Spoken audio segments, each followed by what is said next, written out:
Hello and welcome back to Space Engineers. In today's video, we're going to be looking at another large ship, but before we get into that, just in case you haven't seen it, Keen is going to be having a live stream on the next update on the 16th of February, and it should be a very juicy one. Seen from some of the teasers, there is a full block air vent, which is going to be bloody fantastic for, well, pretty much everything. But anyway, enough of that, and back to this ship. What we're looking at today is called the Frogmouth Shuttle, which is a large block drop ship, or even a survival base depending on what you want to use it for. It features pretty much everything you need to survive in survival mode. It's got a singular gun on top, which you can see right there. We've got hydrogen thrusters, who are good for pretty much everywhere. And we've got a fairly big interior to walk around and do whatever in. So press the F10 and find this in the spawn menu. The Frogmouth is 565 large blocks using the decorative blocks. Decorative block number 2, Warfare 1 and Sparks of the Future DLC packs. So giving that a thumbs up, we'll move around towards the very front. We'll have a quick look around the outside.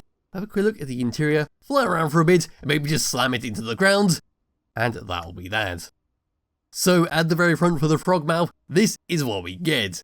So we can see our industrial cockpit to drive this thing around. And we do have a nice access point from the back inside the ship, be able to get in and out without needing to use your jetpack. Above that, we've got some lovely creamy blocks that go along the top of the ship. Then below that, we've got some dark grey blocks that just go along the bottom of the ship. To left and right of that, we can see the start of many hydrogen thrusters that go all the way around this ship. If we look at it from this side, here we are, we've got a window to peer inside thanks to our bed block. Over in this section, a bunch of hydrogen thrusters behind some armoured panels. Below our ship, we can see a landing leg to clamp ourselves down onto the ground. We also got 2 more hydrogen thrusters to help on our left and right. They'll be covered up by some passages. Just above there, we can see our Gatling turret just twiddling around looking for danger. Over to this section, we've got a little fin made out of some steel blocks and an armoured panel for some extra decoration. But to drop down just a little bit, I'll turn off my light for the moment. That's all we can see. Then coming around towards the very back, past that wing, this is what we get. So we've got a hell of a lot of stuff going on behind this. Well, we've got 8 hydrogen thrusters, once again behind some passage blocks, an antenna in the middle to make sure we can always find this thing. Going along towards this section, this is our way in and out. We've got steps on both sides that go all the way up to a doorway, a basic refinery, a basic assembler. We do have a full-blown assembler built into the ship, so just in case you want to use that. Got 2 gyroscopes, a hydrogen engine, and then a programmable block with the automatic LCD screen script on there, just telling you what's going on with the ship and what's inside it. We also have 2 connectors to dock stuff up, one underneath it for going up to stations, and one behind here that you could use to connect up a land vehicle or a small fighter, depending on what you want to bring along. And if you did want to dock it up, you do have a nice lot of protection from the top there, from any kind of stray shots coming towards you.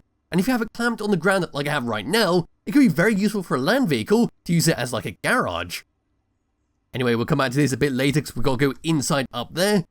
Let's just move all the way around, move up and look down, and that is what we get. So we can see our antenna at the back and how it's been set up. There is our turret in the middle. We've got 2 oxygen tanks, some more hydrogen thrusters, and our lovely blockwork goes along towards the front. Dropping down and coming underneath it, past our industrial cockpit, this is all we can see. So once again, some more hydrogen thrusters, got an ore detector, there's our connector, we can see the bottoms of our steps, then we can go all the way towards the back there. And there we go, that is that for the outside of the Frogmouth Shuttle. And it looks bloody fantastic with how it's all been set up. It's got everything you need to survive in survival mode, it's got a little bit of defense, and a lovely sleek design. So now what we can do is just grab hold of my character, we walk around towards the very back where we just were, come up those steps, I believe I called them ladders earlier. Now just hop up this, there we go, we simply jump up there with our jetpack. There's our gyroscope, there's our basic refinery. Round over to here is our basic assembler, down to here is our automatic LCD screen script, so we come all the way down and find that, so there it is. Coming out of that, moving all the way back up, opening this doorway, because it's time to go inside. A double door for an airlock, which is always nice to have. And this is what we're greeted with. So to our left hand side is our assembler, to our right hand side is another LCD screen telling us our cargo space used. Over to this section, a survival kit with once again the automatic LCD screen script telling us our battery output and input, our power time and our hydrogen tanks. Then just turning around, got our kitchen block, our toilet block, our bed block on both sides, and then a shower. So we've got a nice setup to live in for long adventures. Looking up, we've got a cargo container to draw a few bits and bobs inside. So we put the gun in there. Over to this section, we can look up at our battery. It could be an O2HU generator, but I can't quite see the rest of the block.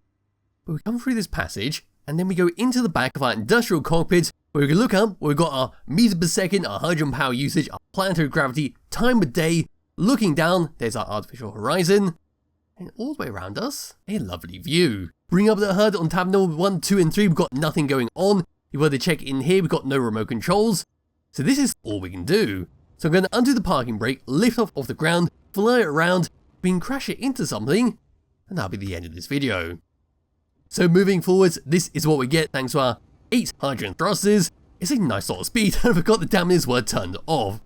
Coming to a stop, that is what we get. We are a little bit slower, but it's not too bad at the end of the day and perfectly serviceable for shooting around at high speeds without any risk of crashing into stuff.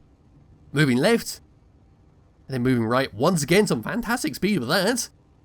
Then moving down, we've got hydrants and gravity, so that's going to be really fast.